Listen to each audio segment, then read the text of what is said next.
नमस्कार जी। कहानियाँ यादों की में आपका स्वागत है। आज है गुरुवार और गुरुवार को समय होता है मेरे धारावाहिक के प्रस्तुत करने का, इसलिए प्रस्तुत है फर्ज धारावाहिक का 7वां भाग। इस धारावाहिक में जितने भी पात्र आए हैं उनका परिचय मैंने डिस्क्रिप्शन बॉक्स में दे रखा है और पिछले धारावाहिकों का लिंक भी मैंने डिस्क्रिप्शन बॉक्स में दिया हुआ है। पिछले धारावाहिक में आपने देखा था कि मालती जी,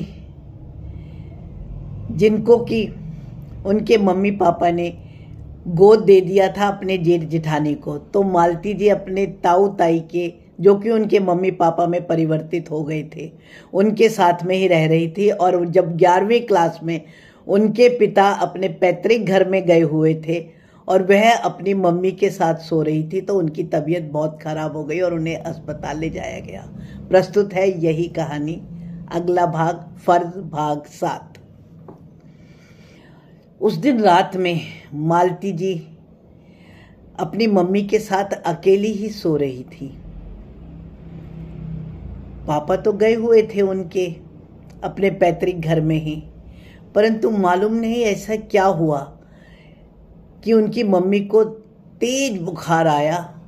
अब वह समय कोई मोबाइल वाला तो था नहीं कि हर घर में फ़ोन हो, और मालती जी तो अपनी मम्मी के साथ सरकारी घर में ही रहती थी, तो सरकारी कॉलोनी में सब लोग बहुत सहयोगी होते थे, सभी एक दफ्तर के होते थे। तो इसी कारण रात में ही जब मालती जी ने पड़ोस में बताया तो वो सब मम्मी को लेकर अस्पताल में चले गए थे और मालती जी घर में अकेली ही रह गई थी। परंतु उनके साथ वाले घर की शर्मा जी की बेटी रात भर मालती के साथ ही रही, लेकिन फिर भी मालती जी को रात भर नींद थोड़े ही आई थी। उन्हें तो बहुत फिक्र थी कि उनके पापा को मम्मी के अस्पताल जाने का पता लगा या नहीं। वैसे तो वो खुद भी बड़ी थी, 11वीं क्लास में पढ़ रही थी, मम्मी के साथ तो जा ही सकती थी।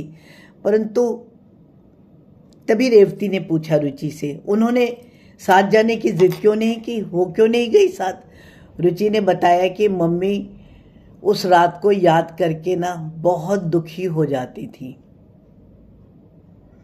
क्यों? हाँ, नानी के अस्पताल जाने के बाद रुचि ने बताया मम्मी पूरी रात नहीं सो सकी। हालांकि मालती जी के पास में उनकी सहेली गीता थी, परंतु उनकी सहेली गीता ने उन्हें समझाया कि परेशान ना हो, तुम्हारी मम्मी सवेरे तक तो आ ही जाएगी, और अगर नहीं आई तो सवेरे हम दोनों अस्पताल में चले जाएंगे।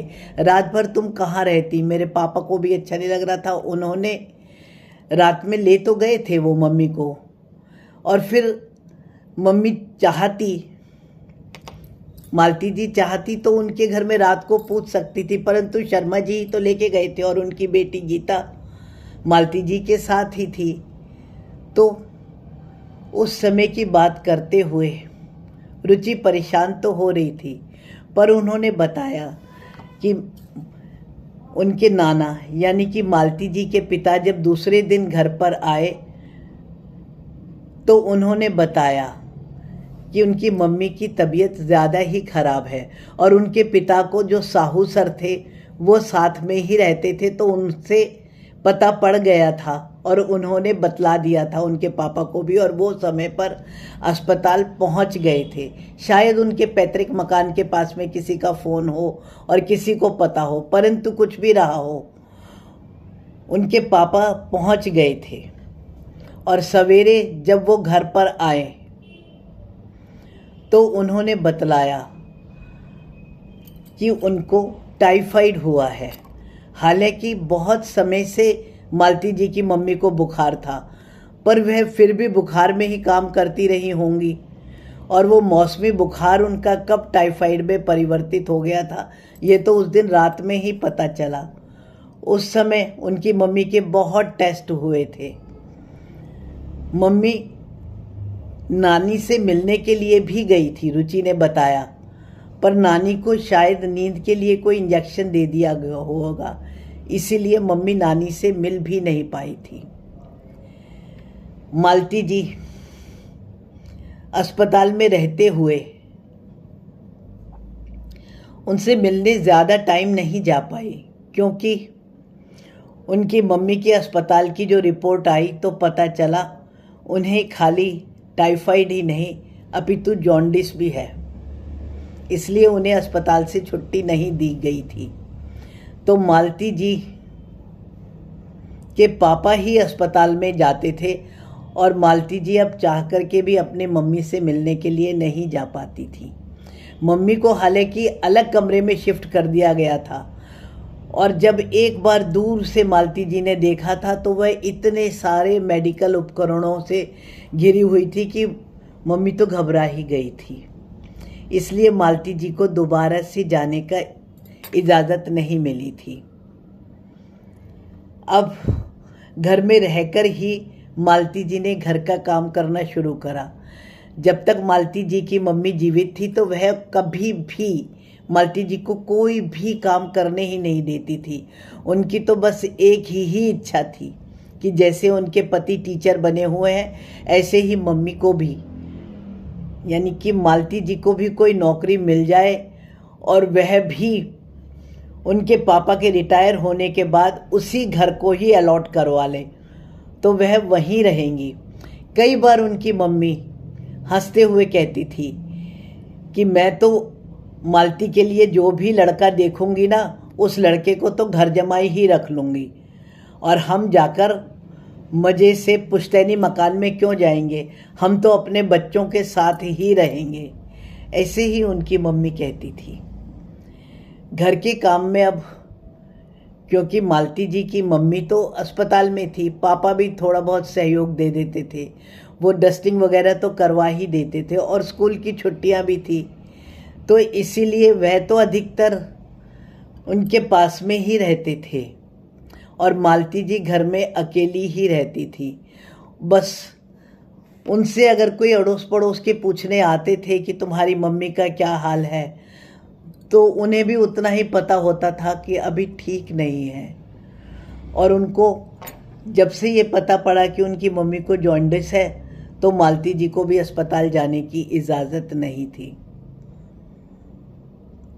परंतु रुचि ने बताया कि मम्मी बिल्कुल ज़िद्दी नहीं थी। जी हाँ, मालती जी बिल्कुल ज़िद्दी नहीं थी, परंतु होनहार कहो या कुछ भी, उस दिन मालती जी ने बहुत ज़िद करी और अपने पापा को कहा चाहे कुछ भी हो, आज तो मैं मम्मी को देखने के लिए अस्पताल ज़रूर जाऊंगी।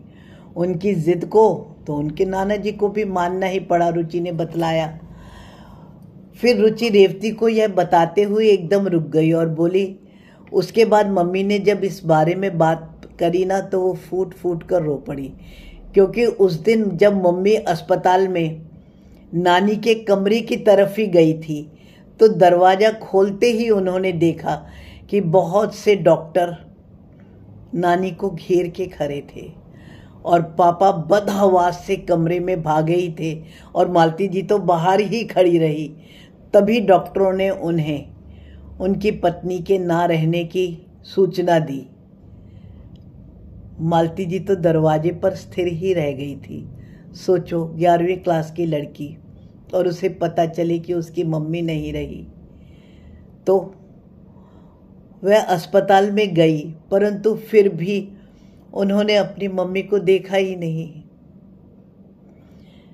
ना ही वो अस्पताल में उनको ठीक ठाक देख पाई। बस उन्हें तो यही पता था कि मम्मी अस्पताल में है। खैर, तब भी जब उन्हें पता पड़ा उनकी मम्मी नहीं रही तो और लोगों के किसके साथ में वह अपने घर वापस आ गई कि मम्मी का पार्थिव शरीर तब घर में आएगा, तभी वह मम्मी को देख पाएंगी। ये एक बहुत दुखद पल था। मम्मी तो पहले ही आ गई थी। पापा उनके पार्थिव शरीर को जब लेकर आए तो दूसरे कमरे में चाचा और रिश्ते की बुआओं इत्यादि ने ही मम्मी को संभाल लिया था। कुछ तो मालती जी खुद ही हिम्मत नहीं कर पा रही थी कि कमरे में जाकर अपनी माँ को देखें। वो तो बस इसी इंतज़ार में शुरू से थी कि मम्मी आएगी और कहेगी चल मेरा बेटा तुझे क्या चाहिए, तू क्यों रो रहा है। परंतु ऐसा कुछ भी नहीं हुआ। मालती जी दूसरे कमरे में रोती रही और सारे लोग, चाचा, बुआ, चाची, सब ने उनकी मम्मी को घेर लिया था। अब किसी को ये जानने की ना तो कोई ज़रूरत थी, ना ये चिंता कि मालती जी किस हाल में है। मालती जी की तो तंद्रा ही जब टूटी जबकि उनको राम नाम सत्य है बोलते हुए उनके कमरे से बाहर ले जा रहे थे। चारों ओर फूलों की सुगंध बिखेर रही थी। किसी ने भी रोती हुई मम्मी की ओर ध्यान ही नहीं दिया। रुचि भी यह बताते हुए रेवती को उसकी भी आंखों में आंसू आ गए थे कि मालती जी ने तो अंत समय पर अपनी मम्मी का चेहरा भी नहीं देखा। चाची जी के बेटे बिट्टू और छोटी बेटी गुड़िया, उन्होंने भले ही कमरे में जाकर देखा हो, और बिट्टू ने तो मम्मी के पैर भी छुए थे, लेकिन मालती जी तो उस कमरे में भी नहीं गई। शायद उनके चाचा यही चाहते थे कि वह बहुत दुखी ना होएं। मालती जी पहले भी अकेली थी और अब तो उनके पापा भी सबके साथ चले गए थे और वह अब भी अकेली ही अपने कमरे में बैठी रही। और अब वो घर चाचा ने संभाल लिया था। बहुत सारे रिश्तेदार आ रहे थे और उसे सांत्वना दे रहे थे। कोई लोग तो उसे ढाढ़स भी बंधवा रहे थे। हालांकि मम्मी तो रो भी नहीं रही थी। जी हाँ, मालती जी उस समय रो भी नहीं रही थी।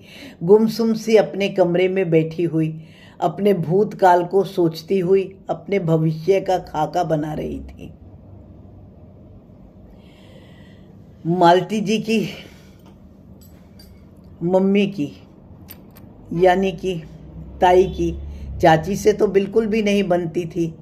इसलिए वह ना तो उन्हें पसंद करती थी, परंतु अब तो वही उस घर की मालिक बनी बैठी थी और पूरे रसोई घर में अब केवल उनकी ही चल रही थी। रोज खाना कोई ना कोई भिजवा रहा था और चाचा के बच्चे खुशी खुशी वहाँ पर खा रहे थे। उन्हें भला क्यों कर उनके मरने का दुख होता। हालांकि चाचा उन्हें प्यार करने की पूरी कोशिश कर रहे थे और वह उन्हें धीरे से एक बार बार समझा भी रहे थे कि तू मेरी बेटी है, वो तेरी मम्मी नहीं थी। और चाची भी कई बार यह समझा जाती थी कि तेरी माँ तो मैं हूँ, तू काहे को रो रही है। लेकिन मालती जी यह बात कभी नहीं भूल पा रही थी कि चाची उसकी माँ नहीं है, उसकी माँ मर चुकी है। और ये भाई बहन उसके भाई बहन नहीं हैं। उन्हें तो बहुत गुस्सा आ रहा था कि वह बच्चे सारे घर का सारा सामान छेड़ रहे थे और अपने घर भी नहीं जा रहे थे। बहुत से रिश्तेदार जिनको कि मालती जी ने पहले देखा भी नहीं था, वो भी घर में यूं ही रुके हुए थे। और उसके पापा होकर भी मानो उसके पापा नहीं हो। उसका मन था कि वह उनके सीने से लगकर बहुत रोए, परंतु उसके पापा अपनी व्यस्तताओं में घिरे हुए थे। मम्मी देख रही थी कि चाचा पापा से कुछ भी मंगवाने के लिए कोई भी रस्म कहते थे तो पापा वही करते जा रहे थे। हालांकि मम्मी होती तो ये चाची और चाचा घर में आ भी नहीं सकते थे, रुकने की तो बात ही भूल जाओ। मम्मी को बिट्टू और गुड़िया पर, जो कि उनके भाई बहन थे, चाची तो यही कह रही थी, पर उन्हें तो उस पर भी बहुत बहुत गुस्सा आ रहा था। जी हाँ, पर क्या करें, आगे की कहानी अगले भाग में। उम्मीद करती हूँ आपको ये कहानी अच्छी लग रही होगी। यदि कहीं पर भी समझ ना आ रही हो या कोई पात्रों के विषय में कोई भी संदेह लग रहा हो तो कृपया कमेंट्स में सूचित करें। धन्यवाद जी।